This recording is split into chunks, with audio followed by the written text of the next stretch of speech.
Vamos a volver al libro de Números para seguir con nuestra serie. Y hoy estamos en Números capítulo 7.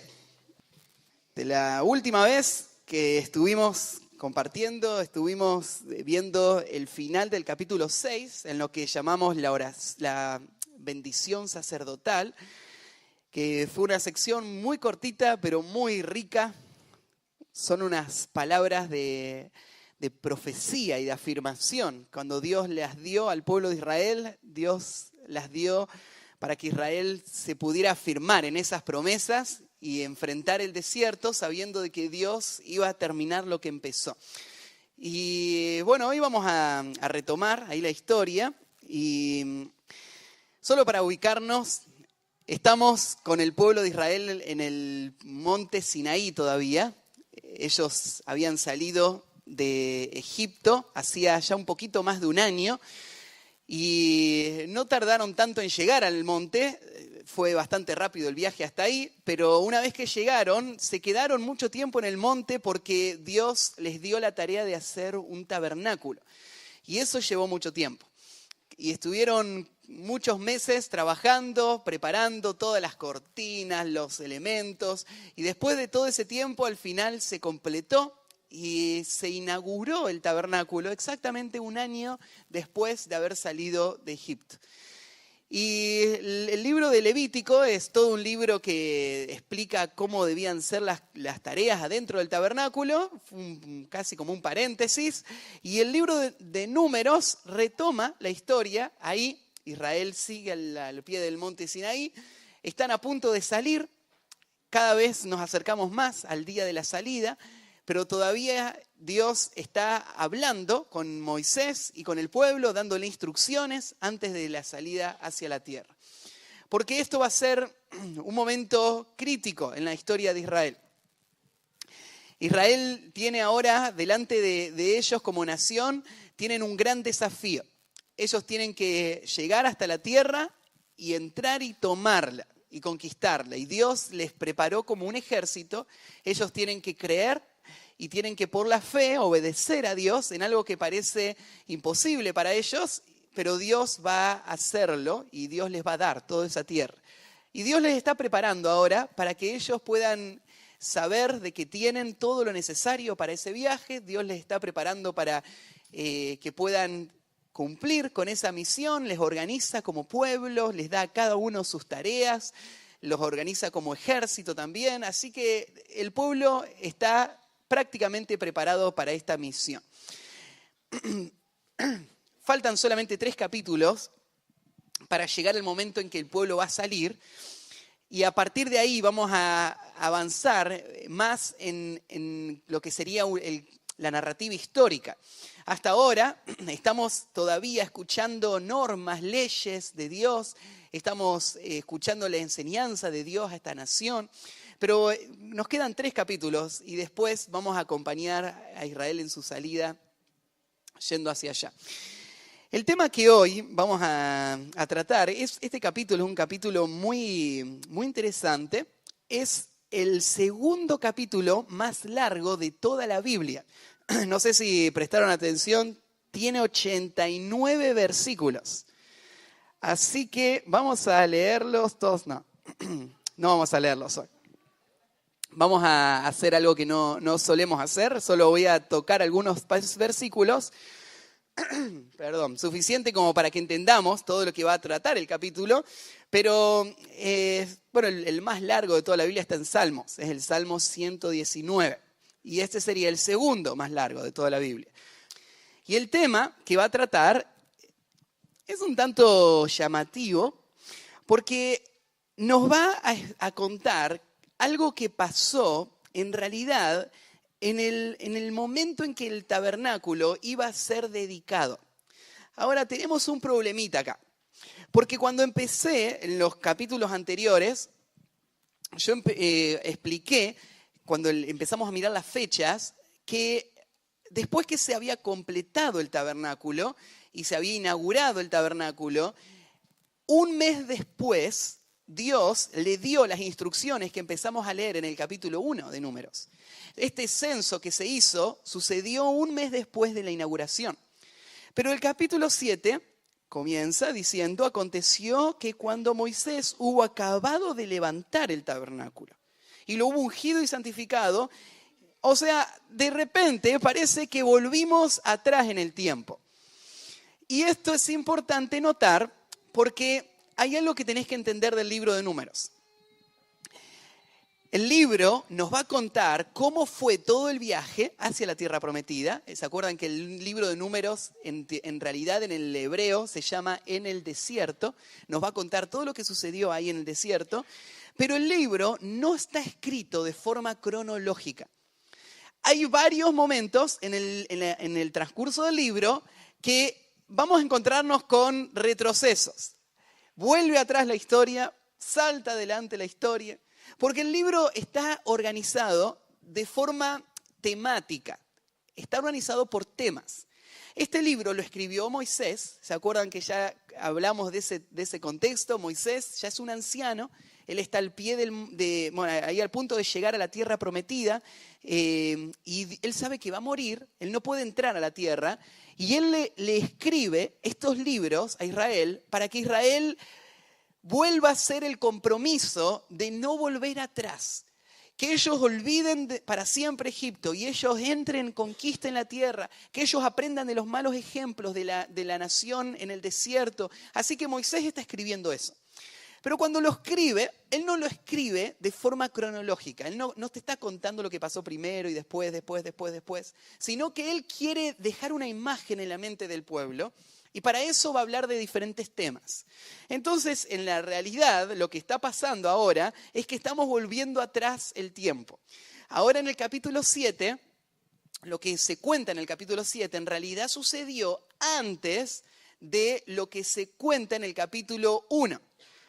Lo que aparece en el capítulo 7 sucedió antes. Sucedió, según el versículo 1, ni bien Israel terminó de construir el tabernáculo y lo dedicaron. Y en ese primer momento, lo primero que pasó fue esto. Después vino el censo y todo lo demás que leímos después. Además, hay otra cosa que quiero señalarte. Bueno, el tema que va a tocar este libro, que vuelvo a decir, es el segundo capítulo más largo de toda la Biblia, es el tema de cómo fue el momento de la dedicación y especialmente la ofrenda que los líderes de la nación trajeron el día que se inauguró el tabernáculo. Este tema parece, cuando vos lo lees, todo este capítulo, no vamos a leerlo todo, pero si vos querés hacerlo, lo podés hacer después en tu casa, vas a darte cuenta que una vez que llegás al versículo 17, a partir de ahí, el resto del capítulo es solamente volver a repetir, uno por uno, qué fue lo que ofrendó cada uno de estos líderes. Y hay un detalle muy llamativo. Te llama la atención cuántos versículos Dios gasta en hablar de este tema. ¿Por qué Dios gastaría tanto de su santo libro para hablar de qué cosas fueron las que ofrendaron cada una de estas personas? Vos podés pensar, y bueno, ¿qué me importa a mí?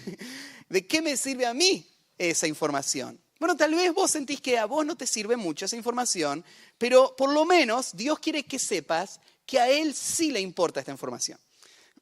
Para Dios sí es muy importante saber quién hizo qué en su obra. Porque hay un principio que está a través de toda la Escritura. Y es este: Dios no pasa por alto nada que su pueblo haga con un corazón agradecido y en adoración a Él. No importa si eso es grande o pequeño. No importa si es asombroso o parece insignificante, Dios lo sabe. Y el Dios que lo sabe, lo va a recordar por siempre. Tenés algo interesante acá. Estamos hoy en el año 2017 después de Cristo. Lo que estamos leyendo pasó en el año 1400 antes de Cristo. O sea, hace casi 3500 años vivieron estas personas.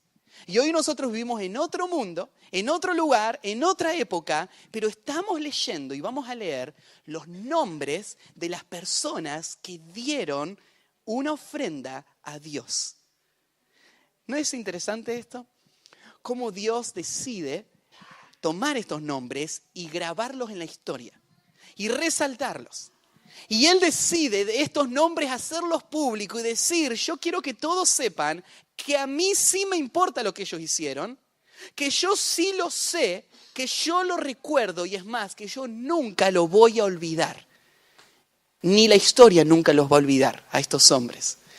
Nosotros nunca los vamos a olvidar. Están acá, en este libro escrito. Así que el título del mensaje de hoy es Dios nunca olvida. Y en relación a específicamente lo que voy a hablar es Dios nunca olvida lo que vos hacés para Él. Él lo sabe, Él lo recuerda y para Él es muy valioso. Así que vamos a leer el texto, yo les voy a guiar, vamos a leer solamente el principio y el final, pero arrancamos en el versículo 1, Números 7:1. Y dice así, aconteció que cuando Moisés hubo acabado de levantar el tabernáculo y lo hubo ungido y santificado con todos sus utensilios y asimismo ungido y santificado el altar y todos sus utensilios, entonces los príncipes de Israel, los jefes de las casas de sus padres, los cuales eran los príncipes de las tribus que estaban sobre los contados, ofrecieron y trajeron sus ofrendas delante de Jehová. 6 carros cubiertos y 12 bueyes, por cada 2 príncipes un carro y cada uno un buey. Y los ofrecieron delante del tabernáculo. Y Jehová habló a Moisés diciendo, tómalos de ellos y serán para el servicio del tabernáculo de reunión. Y los darás a los levitas, a cada uno conforme a su ministerio. Entonces Moisés recibió los carros y los bueyes y los dio a los levitas. 2 carros y 4 bueyes dio a los hijos de Gersón, conforme a su ministerio. Y a los hijos de Merari dio 4 carros y 8 bueyes, conforme a su ministerio, bajo la mano de Itamar, hijo del sacerdote Aarón. Pero a los hijos de Coat no les dio, porque llevaban sobre sí en los hombros el servicio del santuario. Y los príncipes trajeron ofrendas para la dedicación del altar el día en que fue ungido, ofreciendo los príncipes su ofrenda delante del altar. Y Jehová dijo a Moisés, ofrecerán su ofrenda, un príncipe un día y otro príncipe otro día, para la dedicación del altar. Y el que ofreció su ofrenda el primer día fue Naasón, hijo de Aminadab, de la tribu de Judá. Su ofrenda fue un plato de plata de 130 siclos de peso y un jarro de plata de 70 siclos, al siclo del santuario, ambos llenos de flor de harina amasada con aceite para ofrenda. Una cuchara de oro de 10 siclos llena de incienso, un becerro, un carnero, un cordero de un año para holocausto, un macho cabrío para expiación y para ofrenda de paz, 2 bueyes, 5 carneros, 5 machos cabríos y 5 corderos de un año. Esta fue la ofrenda de Naasón, hijo de Aminadab. El segundo día ofreció Natanael, hijo de Suar, príncipe de Isaacar. Y ahí va a decir lo que ofreció, pero vamos a saltear todo eso hasta el versículo 84. Acompáñenme. Esta fue la ofrenda que los príncipes de Israel ofrecieron para la dedicación del altar el día en que fue ungido. 12 platos de plata, 12 jarros de plata, 12 cucharas de oro, cada plato de 130 siclos y cada jarro de 70. Toda la plata de la vajilla, 2.400 siclos al siclo del santuario. Las 12 cucharas de oro llenas de incienso, de 10 siclos cada cuchara, al siclo del santuario, todo el oro de las cucharas, 120 siclos, todos los bueyes para holocaustos, 12 becerros, 12 los carneros, 12 los corderos de un año, cada con su ofrenda, y 12 los machos cabríos para expiación. Y todos los bueyes de la ofrenda de paz, 24 novillos, 60 los carneros, 60 los machos cabríos y 60 los corderos de un año. Esta fue la ofrenda para la dedicación del altar después que fue ungido. Y cuando entraba Moisés en el tabernáculo de reunión para hablar con Dios, oía la voz que le hablaba de encima del propiciatorio que estaba sobre el arca del testimonio, de entre los dos querubines, y hablaba con él. Bueno, les decía recién que estamos frente a un texto muy peculiar, muy interesante, por la dimensión del pasaje y por el tema que trata. Y no es la primera vez que aparece una ofrenda en el libro de Moisés. Ya vimos antes otras ofrendas que ellos hicieron, pero una vez más vamos a ver cómo es que el pueblo de Dios va a responder a la gracia de Dios con esta actitud y con esta acción, dando una ofrenda. Así que lo interesante de este pasaje es ver cómo Dios registra todo esto y lo que Dios piensa de esto. Así que, primer punto, dice, Dios nunca olvida la generosidad de un pueblo cuyos líderes son su ejemplo. Dios nunca olvida la generosidad de un pueblo cuyos líderes son su ejemplo. Bueno, algo asombroso en cuanto al texto bíblico es cómo Dios rompe las reglas que usualmente guiaban la vida de los pueblos antiguos. En el mundo antiguo, las diferencias sociales hacían que sea muy distinto lo que se esperaba de cada grupo social. Entonces, por decirlo así, los príncipes, ellos eran servidos por el pueblo. Pero lo que Dios hace en su pueblo es ubicar a todos bajo la misma ley y todos bajo los mismos principios espirituales. No hay diferencias en eso. Para Dios, las mismas expectativas que Él tiene para el pueblo son las que Él tiene para sus líderes. Como líderes nosotros podemos perder esto de vista. Perder de que Dios espera que lo mismo que nosotros predicamos sea lo mismo que nosotros vivamos. Nosotros no pertenecemos a una élite que está en otra esfera espiritual, en otra categoría espiritual. Lo mismo que hace que un creyente común, por decirlo así, madure en Cristo, es lo mismo que hace que un líder madure en Cristo. Las mismas demandas de su tiempo con el Señor, de su vida de oración, de su confesión, de su lucha contra el pecado, de la exhortación mutua, todo esto no hay ninguna diferencia. Líderes están a la par del pueblo. Claro que hay una diferencia en el rol y en la función que tienen, pero no en la manera en la que Dios espera que ellos respondan a Él. Es más, vos lees en el Nuevo Testamento lo que Dios dice de los líderes de la iglesia y te das cuenta de que Dios pone grandes demandas sobre los líderes. Porque Él espera que estos hombres sean ejemplo. Ellos van a enseñar al pueblo no solo desde el púlpito con lo que dicen, ellos van a enseñar siendo la imagen de lo que el pueblo debe ver e imitar. Ahora, esto es una tarea imposible si es que nosotros pensamos en ser el modelo de la vida espiritual por nosotros mismos. Porque nosotros somos pecadores al lado del pueblo. Pero Dios lo diseñó así. Dios decidió agarrar a algunos pecadores y ponerlos para que ellos puedan ser los ejemplos de cómo luchar con el pecado y cómo vivir la vida de obediencia a Dios. Así que el principio de ejemplo está en toda la Biblia. En este pasaje se ve algo muy precioso en relación a la generosidad. En relación a la generosidad, este es el mismo tema. El líder, él es el que va a guiar al pueblo a la generosidad. Y lo tenés en este pasaje, arranca en el versículo 1, vamos a tomar desde ahí, así después entramos en el pasaje, pero dice, aconteció que cuando Moisés hubo acabado de levantar el tabernáculo y lo hubo ungido. Bueno, esto está haciendo referencia a Éxodo, capítulo 40. Les leo yo, en Éxodo 40, 17, dice así. Así, en el día primero del primer mes, en el segundo año, o sea, exactamente un año después de la salida de Egipto, el tabernáculo fue erigido.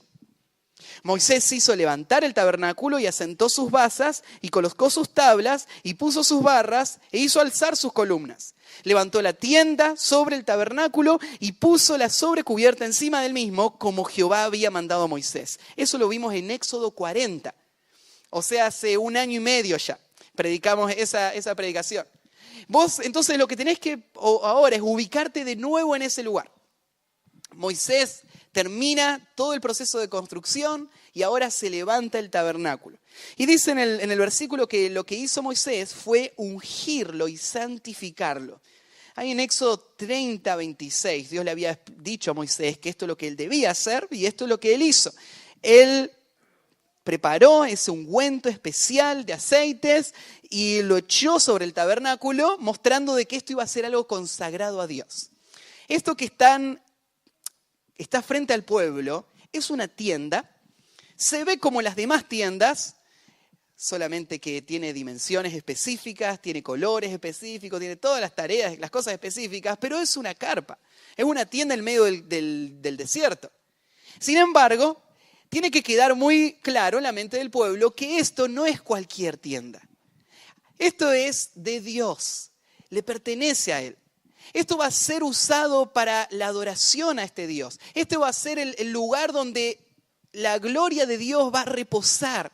Así que el pueblo lo va a santificar. Santificar significa ponerlo aparte. No va a ser usado para nada más que para estas tareas. Así que ese aceite va a representar ese mensaje. Así que estamos hablando de estas cosas sagradas. Cosas comunes convertidas en sagradas. Porque era oro que habían sacado de Egipto, ¿no? Era madera que habían traído de allá, que habían conseguido. Eran pieles, telas, eran materiales comunes, pero ahora ya no son más comunes. Ahora son vistos como cosas sagradas. Así pasa con la iglesia hoy también, ¿no? Nosotros vivimos en medio de cosas comunes, pero que no son comunes.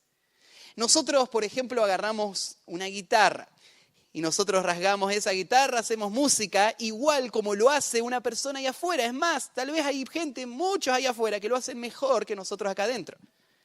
Pero esto no es algo común. Nosotros lo que estamos haciendo es adorando a Dios. Por eso hemos consagrado a Dios lo que hacemos. Lo hemos ungido en un sentido.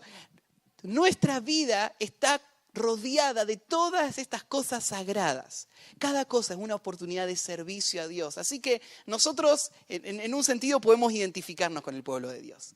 Cosas comunes, convertidas en sagradas, ahora van a ser el centro de atención de este pueblo. Y en ese día, cuando se levantó ese tabernáculo, no podía pasar desapercibido este día como un día común. Este era un día asombroso. Era un día donde el Dios del cielo iba a venir y manifestarse en este lugar, donde íbamos a ver su gloria, esa nube en este lugar. Era el día donde Dios iba a unir a su pueblo y nunca más lo iba a dejar. Así que no podía quedar así nomás. Había que hacer una fiesta, una celebración. Y vamos a ver cómo fue esa celebración.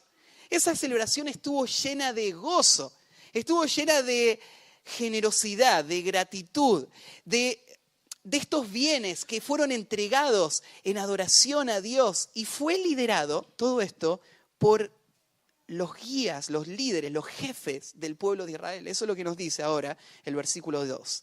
Entonces, en ese momento, en esa situación, los príncipes de Israel, los jefes de las casas de sus padres, los cuales eran los príncipes de las tribus que estaban sobre los contados, ofrecieron. Y acá empieza a contar, ¿no es cierto?, cómo estos hombres tomaron la iniciativa para venir y mostrar esa gratitud a Dios con una ofrenda.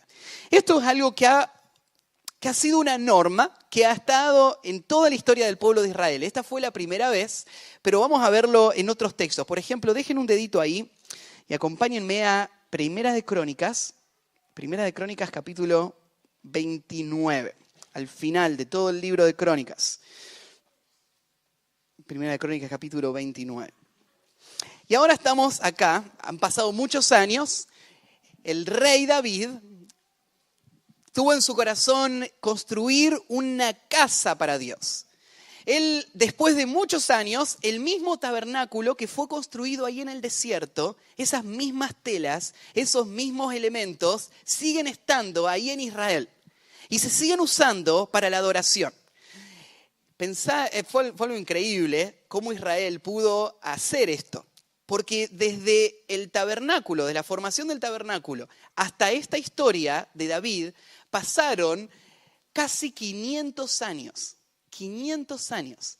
O sea, vos tenés que pensar, sería algo así. Sería como si, por ejemplo, hoy podríamos tener la carpa donde acampó Colón cuando bajó acá en América. ¿Sí? 1492, 500 años atrás más o menos.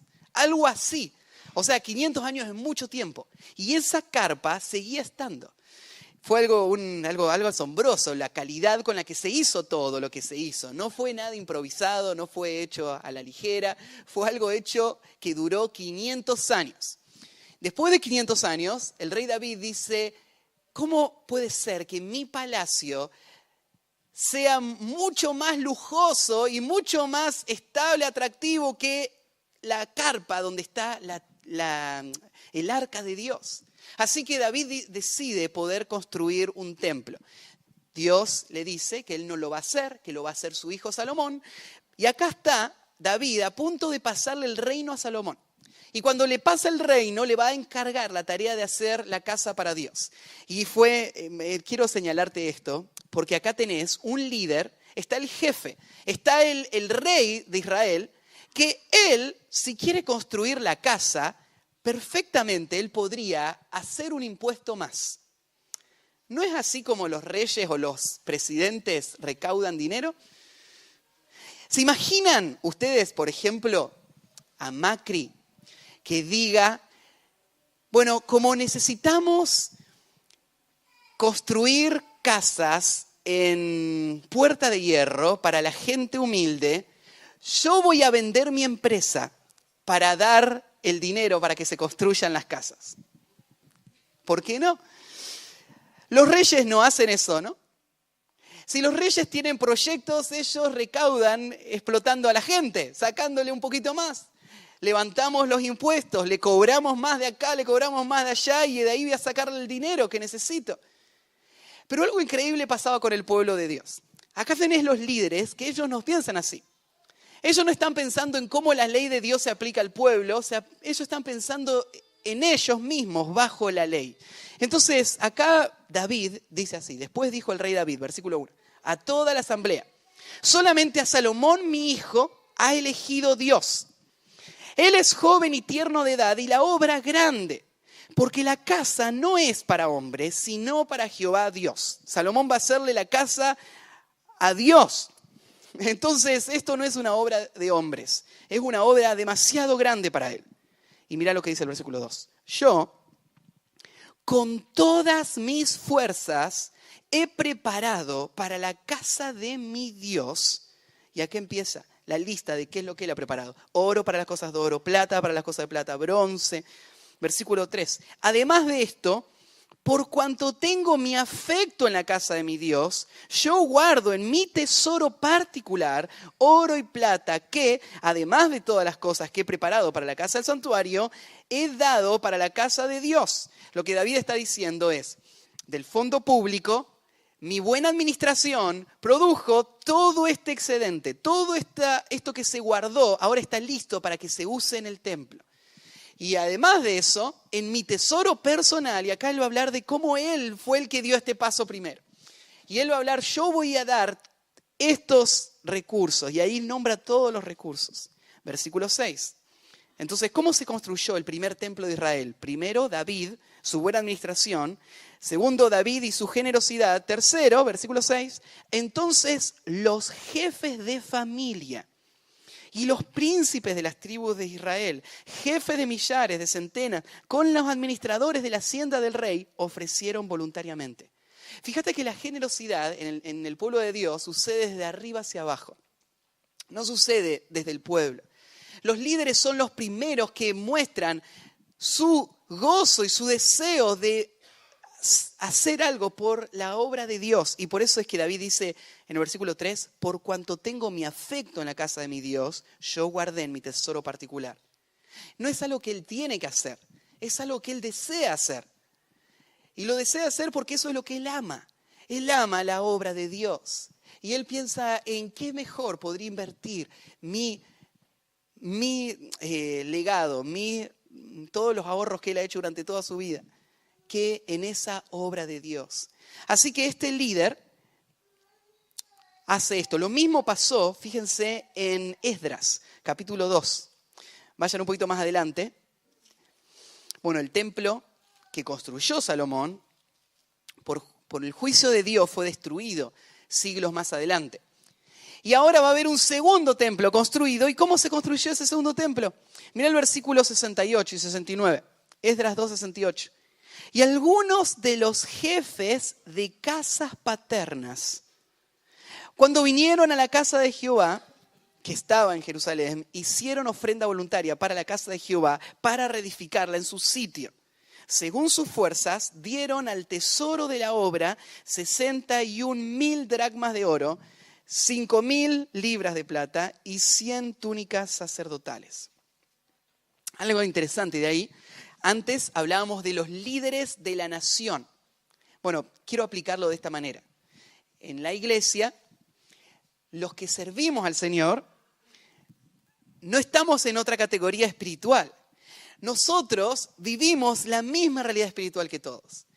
Nuestro afecto está en la obra del Señor y eso se muestra con nuestra generosidad. Nosotros somos los que guiamos al pueblo de Dios mostrando cómo se ve una vida generosa, una vida que responde a Dios de esta manera. Pero no solo los líderes de la iglesia, acá menciona algo más este versículo, habla de los jefes de casas paternas. O sea, este principio se aplica en el liderazgo en todos los niveles. Lo que significaría sería esto. Vos no podés enseñar a tu hijo a amar la obra de Dios y a mostrar generosidad a la obra de Dios si él no lo ve en vos primero, ¿sí? Más allá de lo que vos le des a él para que él dé, es el ejemplo lo que va a marcar la vida de los que están a nuestro lado. Por eso, tanto en la organización de la iglesia como en la vida familiar, este es el principio. Son estos hombres. Ahí en Nehemías capítulo 7 aparece el mismo principio. Nehemías 7:70, si lo quieren anotar, cuando dice, y algunos de los cabezas de familia dieron ofrenda para la obra. El gobernador dio para el tesoro 1,000 dracmas. Las cabezas de familia dieron para el tesoro de la obra 20,000 dracmas. Ahora, algo interesante acá. A nosotros nos resulta muy incómoda esta idea de que se anuncie qué doy yo al Señor. Para nosotros, cuando escuchamos eso, enseguida reaccionamos y pensamos, no, Jesús dijo que cuando damos, nuestra mano derecha no tiene que saber lo que la izquierda dio. Y hay un predicador que dice, bueno, más vale que no sepa porque si no se avergonzaría de lo que dio, ¿no?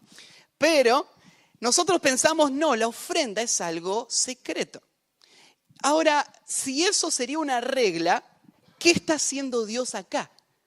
Donde Él no solamente lo dijo en su época, Él lo dejó registrado en su palabra eterna e infalible, su palabra que ni una jota ni una tilde va a ser anulada. En esa palabra nosotros hoy estamos leyendo los nombres de las personas y qué dieron estas personas.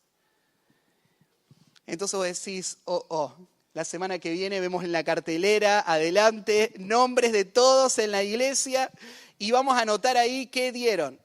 No es eso lo que la Biblia nos instruye a hacer, pero sí quiero decirte esto, Dios sí lo sabe. Dios sí lo registra, Él sí lo conoce. Ahí han habido ciertos momentos donde Él ha querido registrarlo también. ¿Y por qué Él lo registra? Bueno, porque Él quiere mostrar que a Él sí le importa, que Él sí lo valora, que para Él no es lo mismo. Él sí vio lo que sucedió. Y entonces, en muchas ocasiones, él registra estos hechos. Yo pienso, hay personas en la Biblia que nosotros las conocemos por lo que dieron. Si pensamos, ¿se acuerdan? Una mujer que llegó una noche a una cena sin haber sido invitada. Y en esa cena ella traía una ofrenda para Cristo. Una ofrenda que no era dinero, era un perfume sumamente costoso. Y Jesús, después que terminó toda la escena, él le dice a sus discípulos que por siempre esta mujer va a ser recordada por lo que dio. Y vos decís, pero ¿cómo es? Entonces yo voy a dar para ser recordado. Obviamente que no, ¿no? Porque sabemos suficiente de la Escritura para entender de que Dios no acepta todas las ofrendas que llevamos nosotros, ¿no? Porque Dios no solamente mira lo que yo traigo, Dios mira mi corazón. Entonces, Dios resaltó en estos pasajes y en muchos otros ofrendas que Él sí recibió. Ofrendas que llenaron el corazón de Dios de gozo. Y entonces Él reconoce. Y es más, aunque Él no lo haga hoy, quiero decirte que Él sí lo va a hacer un día. El Señor dice, el texto que vamos a memorizar esta semana, no es injusto para olvidar nuestra obra y el servicio. El Señor es un Dios que recompensa y cada cosa que vos has hecho, cada cosa que vos has dado, si ha sido hecho con gratitud al Señor, con un corazón de adoración a Él, para Él, entonces eso está guardado, está registrado y Él lo reconoce y Él lo va a recompensar. Y eso es lo que Dios está haciendo con estos hombres. Está anunciando al mundo entero la generosidad de estas personas. Así que volvamos a Números. Vemos entonces líderes guiando al pueblo a la adoración. ¿Qué es lo que dieron? Dice el versículo 3, y trajeron sus ofrendas delante de Jehová. ¿Y qué trajeron? Bueno, trajeron 6 carros cubiertos y 12 bueyes. Te das cuenta que todos los números que vamos a ver son múltiplos de 12 porque están representadas todas las ofrendas en estos 12 líderes.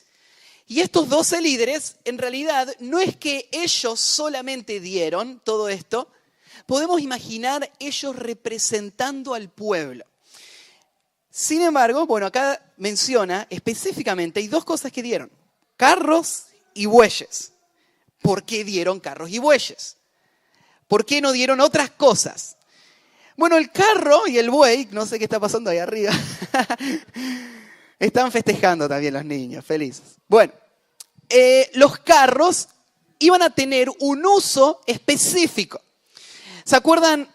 Estamos acá al pie del monte Sinai. Pasaron muchos meses armando todo el tabernáculo. Están a punto de guardar y salir. La pregunta es, ¿dónde lo guardamos? ¿Cómo lo llevamos? Todas estas cosas van a servir durante todo el camino, pero ahora hay una necesidad. Y esta necesidad es lo que despierta la oportunidad de estos hombres para dar. A veces nos confundimos con el concepto de la ofrenda, porque la ofrenda tiene 2 aspectos. Por un lado, la ofrenda es un acto de adoración a Dios que se entrega en gratitud y solamente para que el Dios lleve gloria con esto que estoy dando. Eso es la actitud con la que doy la ofrenda. Pero por el otro lado, la ofrenda tiene un uso práctico en la obra de Dios. ¿Sí? Entonces, esa ofrenda va a servir para algo que tiene que ver con un propósito que Dios tiene para el pueblo de Dios en este momento. Y solemos caer en uno de 2 errores. Por un lado, podemos nosotros ver la ofrenda solamente como algo espiritual. Por el otro lado, podemos ver la ofrenda solamente como algo práctico. Entonces yo conozco en muchos casos, ¿no es cierto?, las ofrendas no son muy distintas a colectas. colectas que podría hacer cualquier organización social, ¿no? Dice, bueno, necesitamos comprar un aire acondicionado para la iglesia. Así que, ¿cuántas familias tenemos? ¿Quién puede poner qué? Pagamos entre todos el aire acondicionado.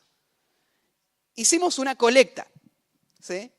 ¿Qué diferenciaría esa colecta para el aire acondicionado de una ofrenda?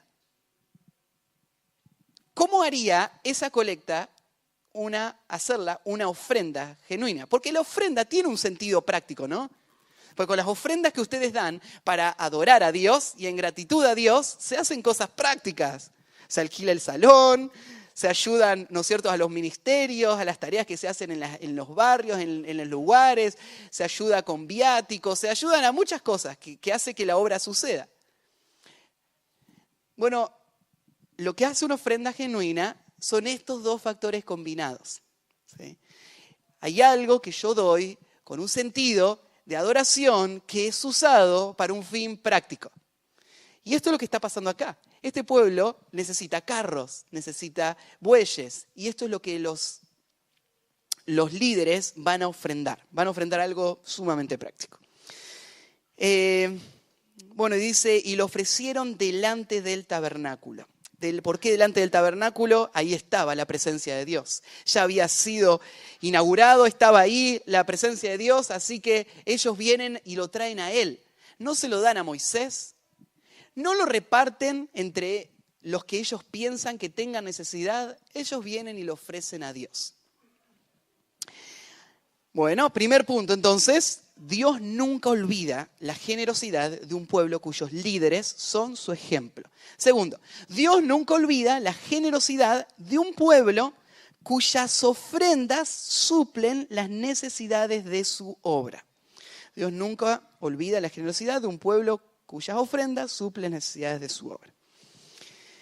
Y algo interesante me parece en el versículo 4 y 5, porque dice, y Jehová habló a Moisés diciendo, tómalos de ellos. Ahora, hacía falta que Dios le diga a Moisés, recibiles las ofrendas. Pensá en esto. Hay una necesidad, hay alguien ofreciendo suplir la necesidad. ¿Qué más necesitamos? Ya está. Pero ahora Dios le dice, sí, aceptalo. ¿Qué es lo que está pasando acá? Bueno, es Dios aprobando al ofrendante antes de recibir la ofrenda. Esto es algo muy importante porque la iglesia no es una asociación civil. Aunque nuestro nombre, ustedes saben cómo se llama nuestra iglesia en realidad. Nosotros somos una sucursal de una iglesia que se llama Asociación Civil Comunidad de Iglesias Bíblicas Misioneras. Delante del gobierno, ese es el nombre completo de nuestra iglesia. No le ponemos todo eso porque no entra en la pared del cartel y además porque en realidad no refleja lo que somos. No somos una asociación civil comparable con las asociaciones civiles que el gobierno reconoce en nuestro país. Nosotros no somos como un club de fútbol con personas solamente interesadas en un fin común, sin fines de lucro, trabajando para que los fines de esa organización avancen. Nosotros no somos eso. Somos un grupo de personas salvadas por gracia, que aman a su Dios, que han sido comprados por Él, todo lo nuestro le pertenece a Él, y nosotros vivimos con todo lo que tenemos para su gloria. Entonces nosotros no recaudamos igual que una organización civil, no funcionamos en esa manera.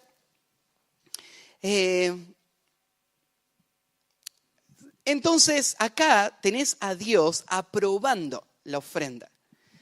Y Dios hace eso constantemente. Cada vez que alguien va a traer a Dios algo, no vamos a escuchar una voz del cielo. No se va a cerrar la bolsita frente a vos y no vas a poder meter la mano y no va a entrar la ofrenda. No va a pasar eso. Pero cada vez Dios está o aprobando o desaprobando. Dios está diciendo recibilo o no lo recibas. ¿Sí? Cada vez tiene un fruto eterno o no lo tiene. Y acá Dios está mirando a estos hombres y Él está dando su palabra de aprobación. Y al hacerlo, ahora le dice a Moisés, recibilo, y ahora, ¿qué vas a hacer con estas cosas? Ya dijimos, la ofrenda tiene un uso práctico, así que le dice a Moisés, tenés que tomarlo y van a ser para el servicio del tabernáculo de reunión. Y los darás a los levitas, a cada uno conforme a su ministerio. Así que ahora Moisés tiene otra tarea que Dios le da. Es un administrador. Moisés tiene que evaluar y pensar qué ministerio está realizando cada uno, qué necesita cada uno y cómo voy a dar esto que Dios dio para que estos ministerios se puedan hacer. Entonces, conforme a su ministerio, él va a repartir. Los levitas son los que hacen el ministerio, así que ellos lo van a administrar. Pero Moisés es el que los va a repartir. Así que tenés acá esta imagen. Y es interesante cómo Moisés lo reparte. Moisés obedece a Dios. Porque hubiese sido fácil para Moisés decir, bueno, tenemos 3 familias en los levitas. Lo que hacemos, dividimos en 3. Tenemos 6 carros, 2 carros para cada uno. Pero Moisés no hace eso porque Dios le dijo que debe hacerlo de acuerdo a cada ministerio. Así que, versículo 7 dice así, 2 carros y 4 bueyes dio a los hijos de Gersón, conforme a su ministerio.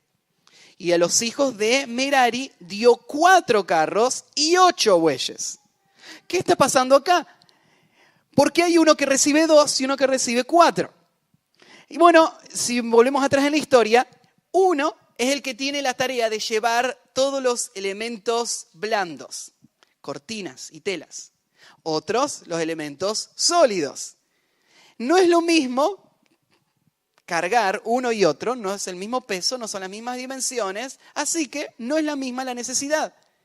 Y Dios organiza y reparte en su obra de esta misma manera. Dios ha equipado a su pueblo para hacer la obra, Dios ha provisto a su pueblo para hacer la obra, pero Él no lo hace en una forma equitativa. Nuestra iglesia, por ejemplo, no tiene los mismos recursos que otra iglesia. Y uno dice, ¿y por qué no? ¿Por qué Dios no nos da? ¿Tenemos algún problema espiritual por el que Dios no lo da? ¿Qué hay? ¿Qué está pasando? Bueno, puede ser que hay cosas en las que podemos crecer, pero la realidad es que Dios no piensa equitativamente, ¿no? Él piensa en base a sus propósitos y lo que Él quiere lograr y qué función tiene cada uno en esos propósitos. Así que Él reparte esos recursos como Él quiere. Yo tengo un regalo que el Señor me ha dado de poder servirles a ustedes sin tener que tener un trabajo secular, un trabajo fuera del trabajo espiritual. Yo trabajo en el CCP muchas horas también, entonces eso me requiere mucho tiempo. Yo no estoy todo el tiempo para la iglesia, pero sí es verdad que yo no tengo que cumplir un horario laboral fuera y eso me da mucha libertad para hacer muchas cosas. Eso no es verdad para muchos pastores en nuestra zona. Si ustedes charlan con nuestros pastores de las IBM, hay algunos de ellos que son tapiceros, que venden pollo, ahí Lelu tienen la pollería. Tenemos algunos que trabajan con computación, como Panchito. Tenemos chofer de micro, tenemos jardinero, tenemos, bueno, de todo lo que se pueden imaginar. La mayoría de los pastores están así. Y uno dice, ¿y por qué Dios hace esto? ¿Por qué a uno le da y a otro no le da? Bueno, Dios, en su sabiduría, Él organiza a su pueblo y provee para su pueblo de acuerdo a los propósitos que Él tiene para su pueblo. Esto fue interesante hasta ahora, pero mirá el próximo. Dice el versículo 9. Pero a los hijos de Coat no les dio. Ni un carro tienen ellos. ¿Qué tienen ellos? ¿Ellos no llevan nada? Sí llevan. Llevan carga y llevan cosas pesadas ellos. ¿Sabe lo que pesa el candelero de oro? ¿Sabe lo que pesa el arca? El arca era de madera de acacia, o sea, no era de fibrofácil, era de una madera dura, sólida, y sobre eso recubierta en oro. Arriba había una tapa maciza de oro, con ángeles macizos de oro, con varas cubiertas en oro. Todo esto pesaba un montonazo. Y entonces un carrito le hubiese venido muy bien. nada para ellos.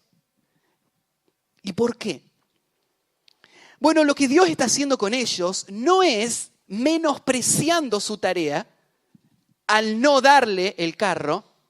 Todo lo contrario está pasando. Las cosas que ellos llevan son las más sagradas. Al darle esas tareas más sagradas, Dios puso una regla. Ningún buey va a llevar mi arca. Siervos míos van a llevarla en sus hombros. Ese es un gran honor que ellos tienen. Entonces ellos cargan con las cargas, no reciben bueyes, pero esto no es un desprecio de Dios, es todo lo contrario. Es Dios confiándole a ellos las cosas más valiosas. A veces no identificamos eso nosotros. Cuando Dios pone las cargas sobre nosotros y no nos parece dar los recursos que les dio a otros y pensamos, ¿qué estás haciendo, Señor? No podemos medir la forma en la que Dios está obrando. Porque Dios hizo esto en aquel tiempo y sigue haciendo esa obra en nosotros. No sabemos por qué Dios está haciendo esto. Y hay veces que Dios usa grandes cargas para formar nuestra vida y nuestro corazón para poder cargar las cosas más preciosas. Así que ahí los tenemos. Moisés haciendo la distribución y Dios dando a cada uno una tarea, un recurso distinto. Bueno, en tercer lugar, dice así, entonces Dios nunca olvida la generosidad de un pueblo cuyos líderes son ejemplos, de un pueblo cuyas ofrendas suplen las necesidades de su obra, y el último, de un pueblo que con humildad da sacrificialmente. Con humildad da sacrificialmente. Bueno, en el versículo que sigue, empieza a describir entonces cómo fue la ofrenda traída a Moisés y cómo es que Moisés la recibió y cómo la va a usar. Ya sabemos, la ofrenda que ellos van a traer es una ofrenda práctica. Son estos carros para poder llevar todas las cosas. Pero esas ofrendas no vinieron solas. Vos decís, bueno, pero ya estamos dando los carros. Pero para ellos dar no es algo que le impusieron, es un privilegio. Así que este dar va a ir acompañado de muestras de gratitud y de adoración. Va a ir acompañado con otras ofrendas. Ofrendas que acompañan ofrendas serían, ¿sí? Entonces ellos no están esperando que Dios los recompense por lo que le dieron. Ellos están esperando que Dios reciba más por haber recibido lo que ellos dieron. Entonces, acá explica cómo va a ser. ¿Cómo fue? Dice el versículo 10. Y los príncipes trajeron ofrendas para la dedicación del altar el día en que fue ungido, ofreciendo a los príncipes su ofrenda delante del altar. Entonces trajeron los carros y también ofrendas. Y Jehová dijo a Moisés. Y acá tenés a Dios ordenando una vez más. Todo en el libro de Números, cuando arrancamos, empezamos viendo esto, ¿no? Dios es un Dios de orden. Buena intención no es suficiente. Dirección es lo que necesita el pueblo. Así que Dios ordena al pueblo ahora en la generosidad. ¿Cómo van a ofrendar? Uno podría decir, bueno, ya está. Si el pueblo quiere ofrendar, que lo haga. Que lo haga como lo quiere hacer. Te digo que muchas veces yo he sido tentado a pensar así. He sido tentado a pensar, bueno, la gente quiere dar, que den a quien le quieran dar y que le den como quieran darlo. Y entonces Dios lo va a aceptar. Dios va a aceptar las ofrendas, no importa cómo la den. Si tienen la buena intención, va a servir para la obra y va a salir de su corazón, que lo den. ¿Por qué le tengo que decir yo cómo debe ser dada, dónde debe ser dada, quién la debe administrar? Dejen que dé cada uno lo que sea. Pero esto no es como Dios actuó en este momento. Dios no dijo, bueno, lo quieren dar, ustedes denlo como lo quieran dar. No, Dios da un orden. Dios dice cuándo lo deben dar, dónde lo deben dar, cómo lo deben dar, quién lo debe dar. Y Dios puso todo ahí en orden. Dios es así.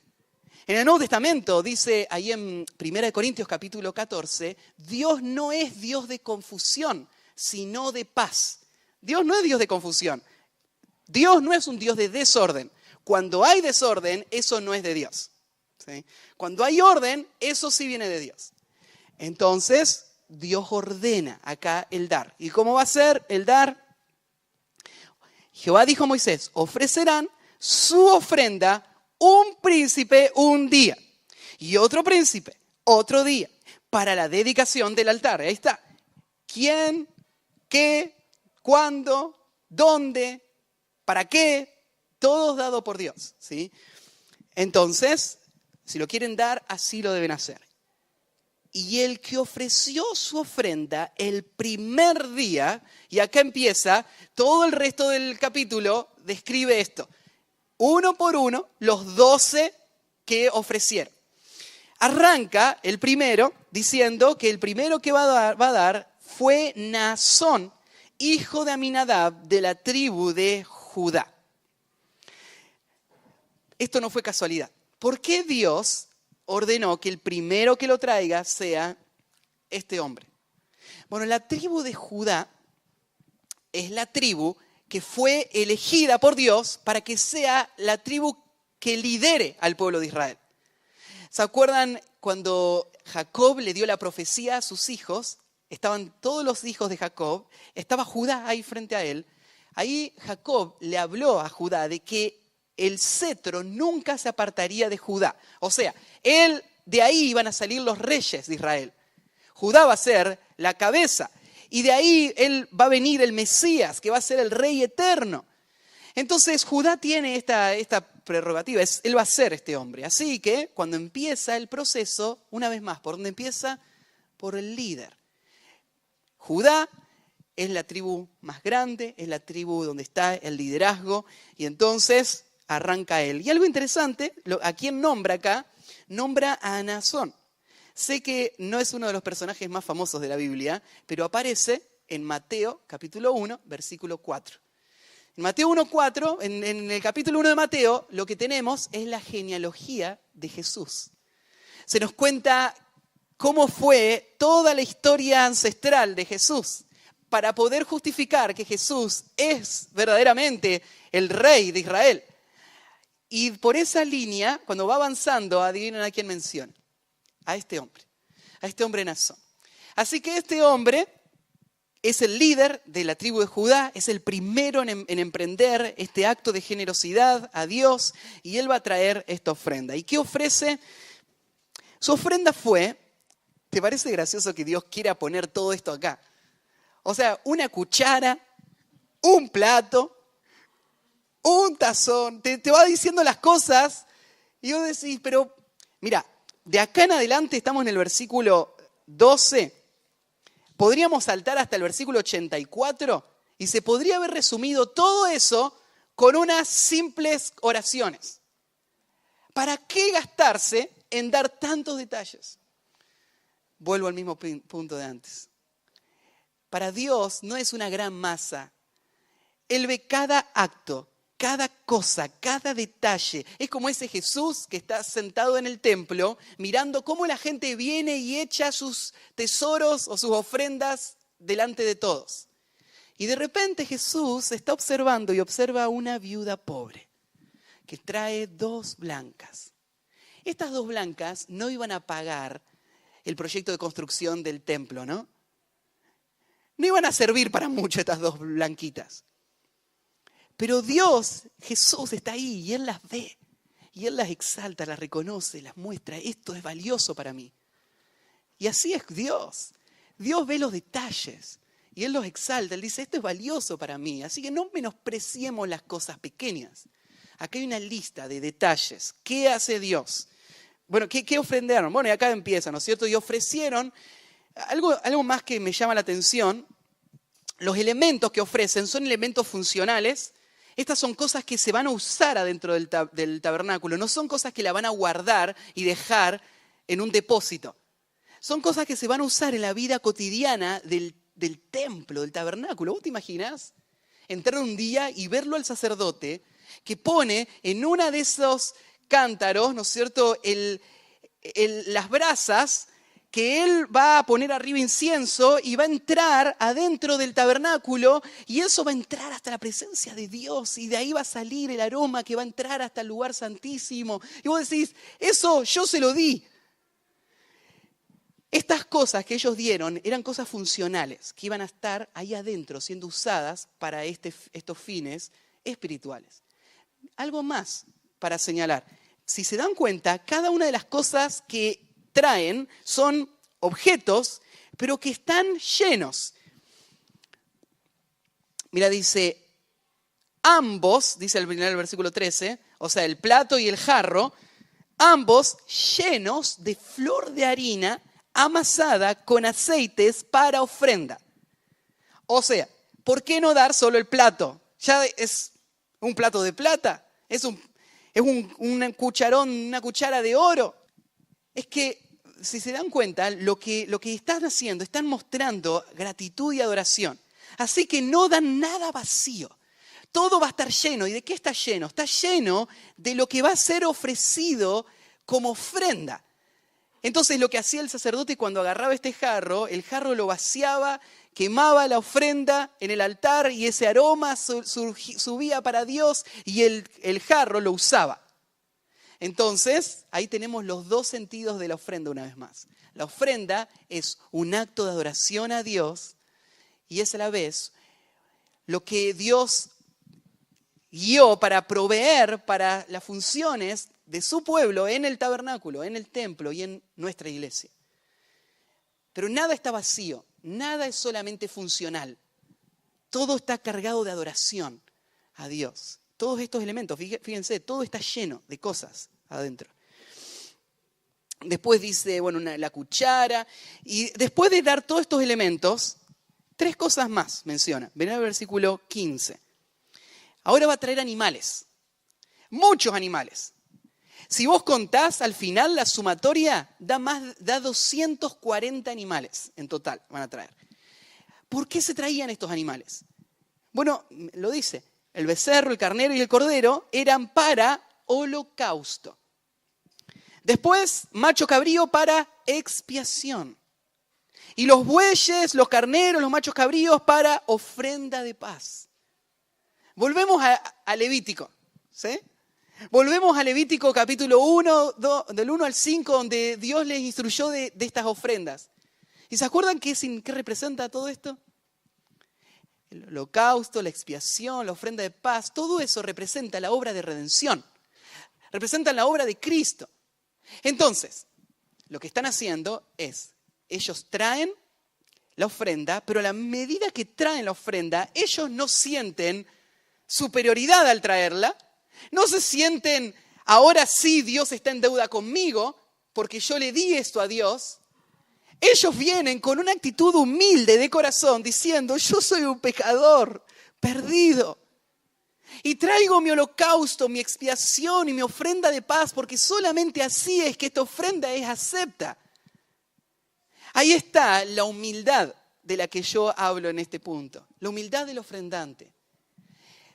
Su ofrenda está cargada del evangelio. Él sabe que todo lo que él es y tiene es gracia, es la gracia de Dios. Es muy importante recordarnos esto constantemente. Porque nuestro corazón es tan malo, tan engañoso, que no es difícil para nuestro corazón hacer esa conexión y decir, como yo le di a Dios, ahora Dios está en deuda conmigo.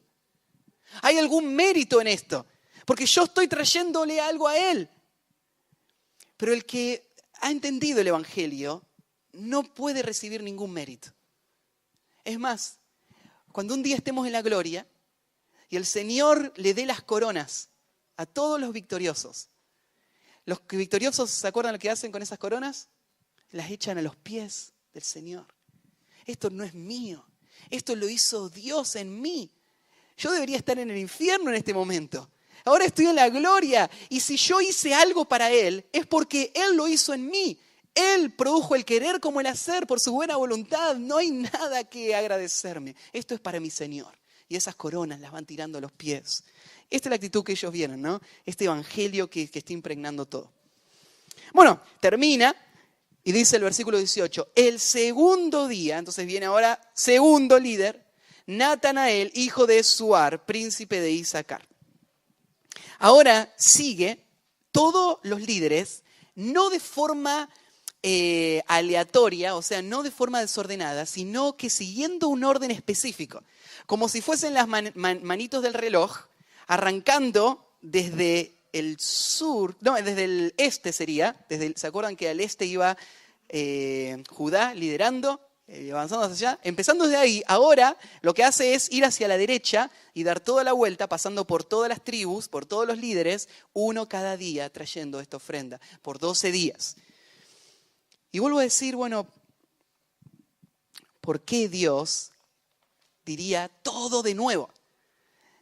Toda la misma lista, si vos la lees, es idéntica, palabra por palabra. ¿Por qué repetir? ¿Por qué no decir directamente, bueno, y todos dieron lo mismo? Chao. Porque Dios no hace eso. Dios no resume nuestras vidas en un todos dieron lo mismo. Dios no mira a la iglesia de San Justo y dice, y todos están sirviendo al Señor. Dios es muy personal, específico. Él mira cada detalle, cada día, cada cosa. Y Él mira todo esto. ¿Y por qué dieron todos lo mismo? Otra pregunta. ¿No podría haber dado uno más, uno menos? ¿Por qué todos lo mismo dieron? Es interesante. El mismo cucharón, el mismo plato, los mismos contenidos adentro. Bueno, ellos no tienen ningún sentido de competencia. Nadie va a tratar de dar más que el otro. Todos tienen un sentido de unidad.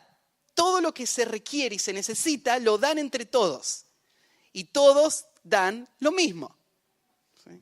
Bueno, este es el ideal. Así debería ser la vida del pueblo de Dios. Nuestro pecado no nos deja vivirlo a esto constantemente, pero este pueblo lo está viviendo en este momento.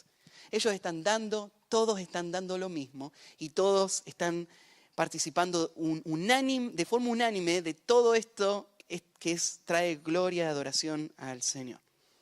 Bueno, ya terminando, vamos a saltear entonces todas esas explicaciones y vamos al versículo 84, donde se va a hacer ese resumen final. Y se va a describir todo lo que dieron entre todos. ¿Por qué? ¿Por qué se quiere explicar a lo que dieron entre todos? Ya nos explicó los detalles. Si quiere, alguien que saque la cuenta. ¿Por qué todos? Bueno, Dios se deleita en la generosidad de su pueblo. O sea, Dios no está apurado para terminar el capítulo. Él está feliz. Él está diciendo, mirá todo lo que hicieron mis hijos. Este dio esto, este dio esto, este dio esto, y entre todos dieron todo esto. Entonces, Dios cierra explicando toda esa generosidad y es un montón. Si vos lees ahí, yo recién decía son 240 animales, pero si sumarías todos los elementos, representa una ofrenda muy significativa. Ahora, esta gente que dio esta ofrenda no era gente rica. Ellos crecieron como esclavos. El esclavo no tiene nada. No solo ellos fueron esclavos.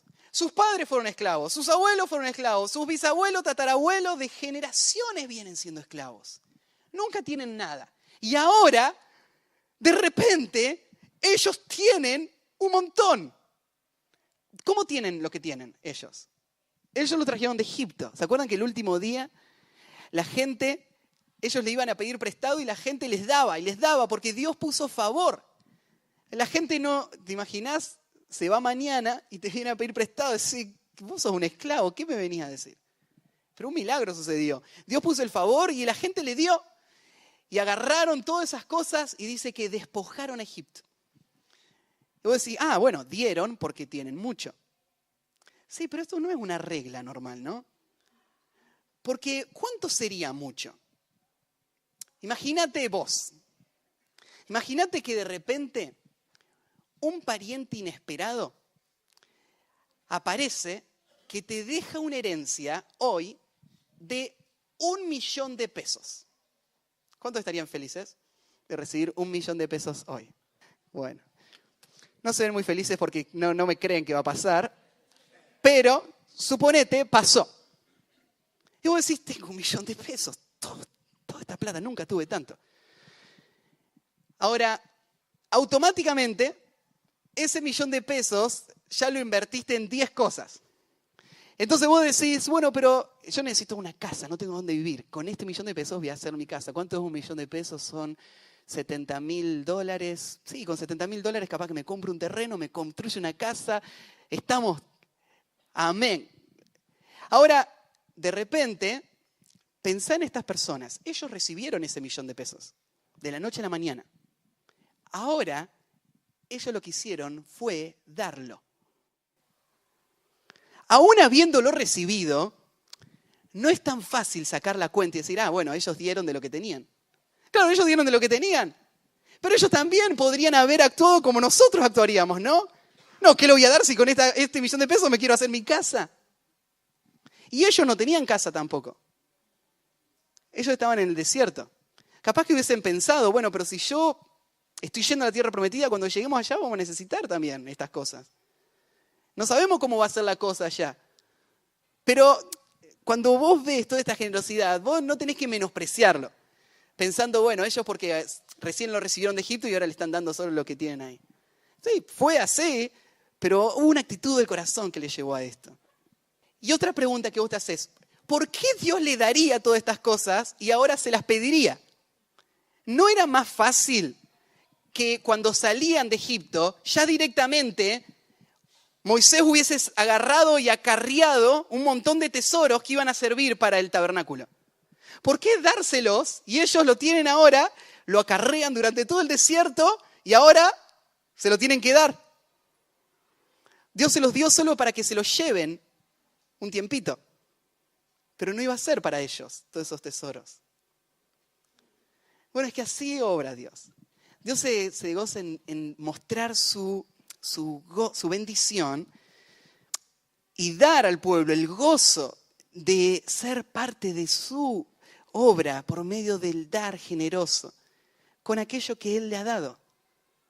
No sería difícil darlo si vos te considerarías solamente un acarreador de lo que es de Dios.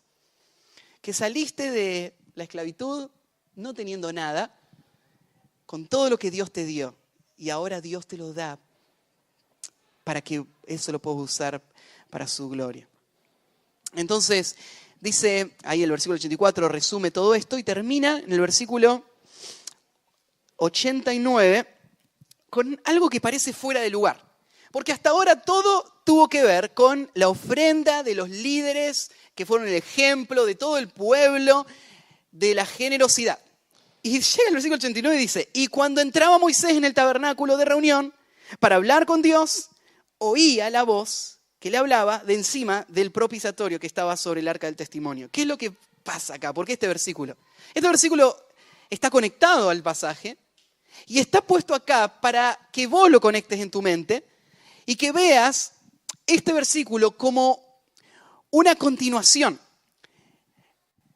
El pueblo parece haber dado algo muy grande y muy valioso, pero en realidad lo que el pueblo recibió es mucho más valioso que todo lo que dio.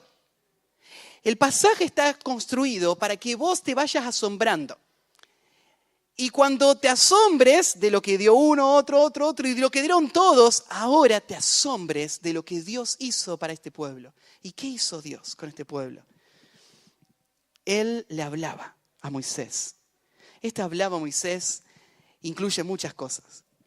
Dios dirigía a Moisés por el camino del desierto. Dios le daba su ley a Moisés para que Moisés lo dé al pueblo y sepan cómo vivir y cómo honrarlo a él. Dios se comunicaba y tenía una relación personal con Moisés, íntima con Moisés. Y estas son las cosas que Dios nos ha dado a nosotros. ¿Cómo podríamos pagar esto nosotros?